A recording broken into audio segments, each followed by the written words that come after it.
पांडु कहाँ बड़ा तू? तू तो 10 के आवे वाला रहा, आज 12 हो गए। आज के ही दिन मधु के लड़का वाला देखे खातिर आवत रे। के हम का बताई, हमार माई के बहुत ज्यादा तबीयत खराब हो गई बा। लेकिन रउरा टेंशन ना ली, हमार छोट भाई राजू शहरे में बाड़े, उनकरा के हम भेजा तानी। ठीक बा भेजा। मधु कहाँ जाता रू?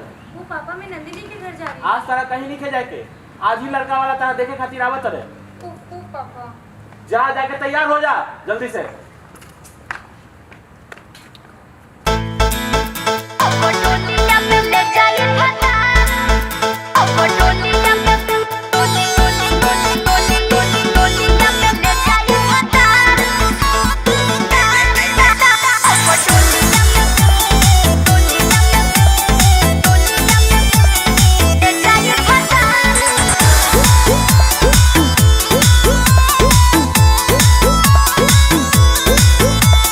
प्यार पर भरोसा नहीं यार कैलू, काहे इंतजार न हमार कैलू।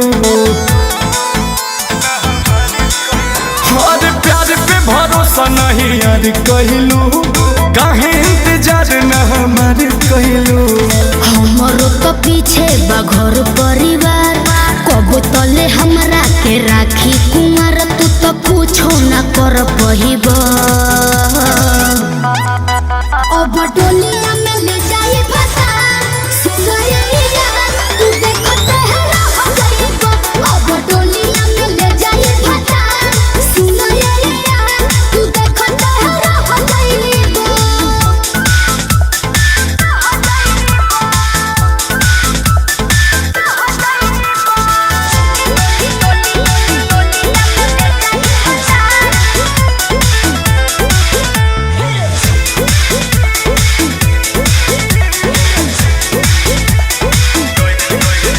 कैसे तू छोड़ के जैबू हो, चल जैबू हो।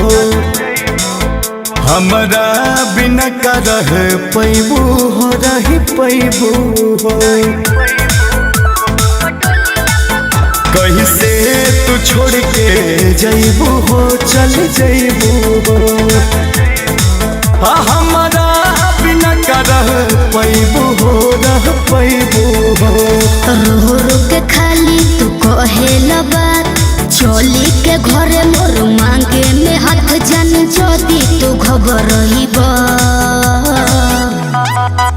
अब डोलिया में ले जाई फसा सुनैया। तू देखो तेरा हो जाइबा, अब डोलिया में ले जाई फसा सुनैया। तू देखो तेरा हो जाइबा।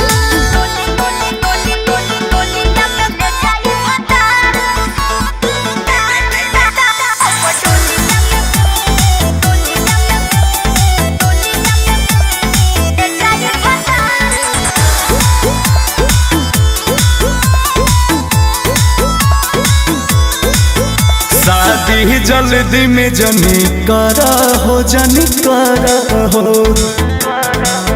अंकुश के बेट तनी करा हो, तनी करा हो।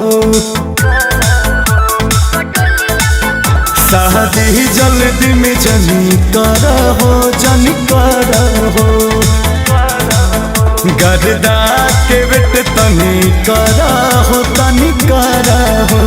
शादी के हमरो तो हो ही अफसोस, बाकी जाने हमें तोहारे हो ही दोस्त। जदि अब न समझ पहिबा,